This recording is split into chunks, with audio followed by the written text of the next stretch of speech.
I never thought it would happen to me. A true story of emotional betrayal. I always believed I would be the last person to ever find myself in this situation. The kind of woman who would scoff at stories like mine, thinking, that would never be me. Yet here I am, my heart torn between loyalty and longing, between the life I built and the feelings I never expected to have. My name is Maya, and this is my story, a story about how easily the boundaries we think are solid can blur when we're feeling alone. James and I had been married for 7 years when his company offered him a promotion that required us to move across the country. It meant leaving behind our friends, our families, and the only city I had ever called home. But James was ecstatic about the opportunity, better pay, better position, better future for us both. How could I say no? So I smiled, packed our life into boxes, and followed him to a city where I knew no one. The house we bought was beautiful, more than we could have afforded back home. A colonial-style home in a quiet neighborhood with well-maintained lawns and friendly waves from neighbors I hadn't yet met. James was thrilled, and for a while, his excitement masked my growing sense of isolation. What they don't tell you about starting over is how painfully lonely it can be. James was immediately absorbed into his new role, working long hours, making connections, building his reputation. I understood, I really did. This move was for his career, and he needed to prove himself.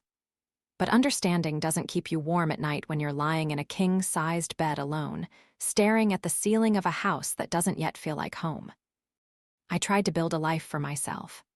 I applied for teaching positions at local schools, joined a gym, even volunteered at the community center. But making friends as an adult is hard. Conversations felt forced, connections superficial. I missed the ease of friendships built over years, people who knew my history, who understood my jokes without explanation. That's when I met Daniel. He lived next door, a software engineer who worked from home most days. I first noticed him while I was struggling to unload groceries from my car, arms full of bags, trying to manage the house key. He appeared suddenly, offering to help with a warm smile that reached his eyes. "Neighbors are supposed to help each other," he said simply, taking several bags from my arms. "I'm Daniel, by the way." "Maya," I replied, grateful for both the assistance and the human interaction. That first meeting was innocent enough, a neighborly gesture, nothing more. But in a life growing increasingly lonely, even small kindnesses can take on greater significance. Daniel was easy to talk to, quick to laugh, and seemed genuinely interested in my adjustment to the new city. He recommended restaurants, parks, told me which grocery stores had the best produce. Small things, but they made me feel less like a stranger in an unfamiliar place. Our interactions increased gradually. Sometimes I'd see him working on his laptop on his front porch, and we'd exchange waves. Other times, he'd be gardening when I went for a walk, and we'd chat for a few minutes. He knew when James was traveling for work, and would check if I needed anything, offering to help with tasks around the house that I couldn't manage alone. I told James about Daniel, of course. "It's nice that we have a friendly neighbor," I said one night over dinner, one of the rare evenings when James was home before 9 p.m. He nodded absently, his mind clearly still at work, only half listening as I described how Daniel had helped me figure out why the sprinkler system wasn't working. "That's great, honey," he said, reaching for his phone as it buzzed with yet another email. I stopped talking then, watching as his fingers typed a response, his face illuminated by the blue glow of the screen. I wondered when exactly I had become background noise in my husband's life. As the weeks passed, James's trips became more frequent, his hours at the office longer. "It's just temporary," he would assure me, kissing me quickly before rushing out the door. "Once I establish myself, things will calm down," but they didn't calm down. If anything, his absences grew longer, the distance between us wider. We were like ships passing in the night, me already half asleep when he came home, him still asleep when I left in the morning. On weekends, he would catch up on work or sleep, while I wandered around a city that still felt foreign to me. Daniel noticed. One evening, as I sat alone on my porch watching the sunset, he walked over with 2 glasses of wine. "You looked like you could use this," he said, offering me a glass as he sat down beside me, leaving a respectful distance between us. I should have declined, I knew that, but the gesture was so kind and I was so desperately lonely. "James is away again?" he asked, though I suspected he already knew the answer. I nodded, taking a sip of wine. 3-day conference in Chicago. It must be hard, he said quietly, starting over in a new place while he's building his career. That was the thing about Daniel, he saw me. Not just the polite smile I wore like armor, but the sadness underneath it. And being seen, truly seen, is a powerful thing when you've been feeling invisible. It is, I admitted, my voice barely above a whisper. I'm proud of him, but sometimes I wonder if he remembers I'm here. Daniel didn't offer platitudes or easy solutions. He just listened, and somehow that was exactly what I needed. That evening marked a shift in our relationship. Our conversations became deeper, our time together more intentional. We'd have coffee on Saturday mornings while James caught up on sleep. Daniel would invite me over to taste a new recipe he was trying, knowing I was tired of cooking for one. We'd discuss books, share music, talk about our lives before we became neighbors. I learned about Daniel's divorce 3 years prior, how it had shaken his trust, but also taught him to appreciate the small moments of connection. He learned about my abandoned dreams of writing, my complicated relationship with my mother, my fears that I had lost myself in my marriage. I told myself there was nothing wrong with our friendship. We weren't doing anything inappropriate, just talking, just connecting. But deep down, I knew that the warmth I felt in Daniel's presence was becoming dangerous, knew that I was starting to count the hours until James would leave again so I could spend time with his neighbor. The moment I couldn't ignore anymore came on a rainy Sunday afternoon. James had left that morning for a week-long business trip, barely taking time for a proper goodbye. I was restless, flipping through channels on TV without really watching anything when the power went out. The house, already too quiet, suddenly felt oppressive in its darkness. My phone lit up with a text from Daniel. "You okay over there? Got candles?" I smiled at his concern. "I'm fine, just a bit spooked by the sudden darkness." 3 dots appeared then. "I've got a fireplace and board games, better than sitting alone in the dark." I hesitated, rain pattering against the windows as I considered his invitation. I knew I should decline. The weather, the darkness, the intimacy of sitting by a fire, it all felt too romantic, too fraught with possibility. But the alternative was sitting alone in a dark house, waiting for the power to return, missing a husband who was increasingly absent even when physically present. "Give me 5 minutes," I texted back. Daniel opened his door before I even knocked, a warm smile on his face as he ushered me in from the rain. His house was cozy, lit with candles and the soft glow of the fireplace, jazz playing softly from a battery-powered speaker. It felt like stepping into a world where I mattered, where my presence was not just acknowledged but welcomed. We played Scrabble, drank red wine, and talked for hours as the storm raged outside. I found myself laughing more than I had in months, feeling lighter somehow, as if the weight of my loneliness had temporarily lifted. "I've missed this," I said without thinking. Daniel looked up from the game board. "Missed what?" I gestured vaguely with my hand. "This, conversation, connection, feeling like someone is actually interested in what I have to say." Something shifted in his expression then, a softening around his eyes. "I'm always interested in what you have to say, Maya." There it was, that feeling of being seen, of being valued. It washed over me like a wave, both comforting and terrifying in its intensity. Without thinking, I reached out and placed my hand over his. It was a simple gesture, innocent enough on the surface, but we both knew it carried meaning beyond the physical contact. His fingers curled around mine, warm and steady, and for a moment we just sat there, connected, saying nothing. The power came back with a sudden hum of electricity, lights flickering on, breaking the spell between us. I pulled my hand away quickly, as if burned, reality crashing back. "I should go," I said, standing abruptly, nearly knocking over my wine glass in the process. Daniel nodded, not pushing, not trying to convince me to stay.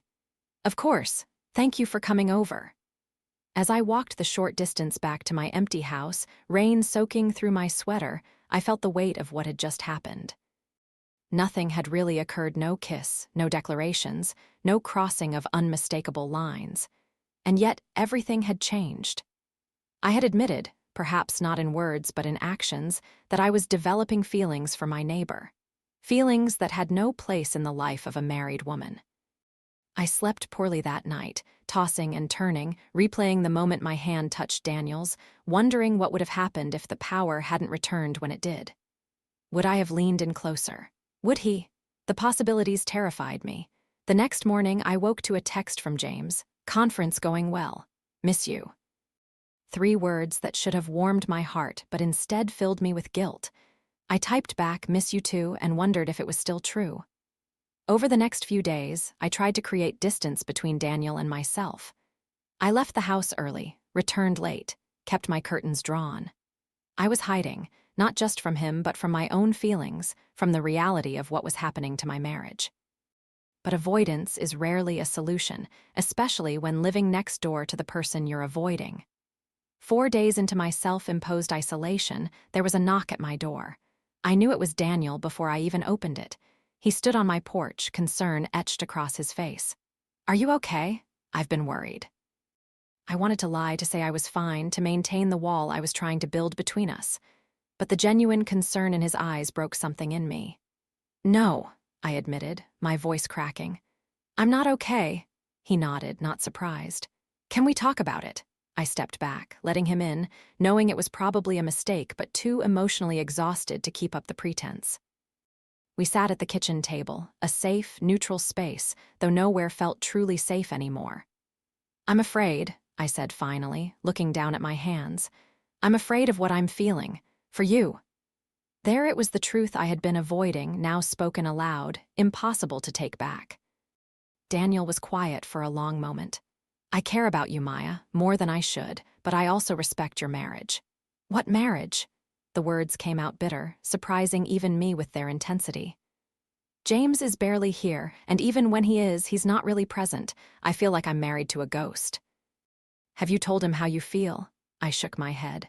I've tried. He always says things will change, that it's just temporary, but it's been almost a year now and nothing's different. Daniel reached across the table, then stopped himself, pulling his hand back. What do you want, Maya? It was a simple question with no simple answer. What did I want? My marriage restored to what it once was. A new beginning with the man sitting across from me, or just to feel less alone. I don't know, I whispered honestly. Then maybe that's what you need to figure out before. He trailed off, leaving the implications hanging in the air between us. He was right, of course. Whatever was developing between us couldn't continue in this limbo, this emotional gray area where nothing had happened but everything had changed. I need to talk to James, I said finally. Really talk to him, make him understand what's happening to us. Daniel nodded, standing to leave. At the door, he turned back. For what it's worth, Maya, you deserve to be happy, whether that's with James, with me, or on your own. After he left, I sat alone in my kitchen for a long time, thinking about happiness and what it really meant. Had I been happy with James before the move? I thought so, but maybe I had just been comfortable. Maybe the cracks in our relationship had been there all along, just easier to ignore when surrounded by friends and familiar places. That night, I called James instead of texting. He sounded surprised to hear my voice. Is everything okay? He asked, immediately assuming something was wrong because I had called instead of sending our usual perfunctory messages. No, I said honestly. Everything is not okay. We need to talk when you get home. Really talk. There was a pause on his end. About what? About us. About this life where we barely see each other. About the fact that I'm lonely and unhappy and you don't even notice. Another pause, longer this time. Maya. Just come home, James, as soon as you can. This isn't a conversation we should have over the phone. After we hung up, I felt a strange sense of calm. Whatever happened next, I had taken the first step toward honesty, toward facing the reality of my marriage and my feelings for Daniel. James came home 2 days later, cutting his trip short. I was surprised he had taken my concerns seriously enough to change his plans. It gave me a flicker of hope that perhaps he cared more than his actions had suggested. He looked tired when he walked through the door, setting down his suitcase in the hall. I'm here, he said simply.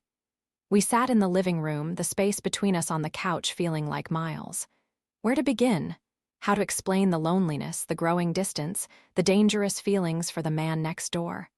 "I'm unhappy," I started, deciding that simple truth was the best place to begin. "I've been unhappy for months now, and you haven't noticed." James looked down at his hands. "I noticed," he said quietly. "I just didn't know what to do about it." His admission surprised me. "You knew I was unhappy and you just did nothing?" He sighed heavily. "I thought it was just the adjustment to the move. I thought you'd settle in, make friends. And I've been so focused on proving myself at work." "That's always the excuse, isn't it? Work. But this job was supposed to make our lives better, not tear us apart."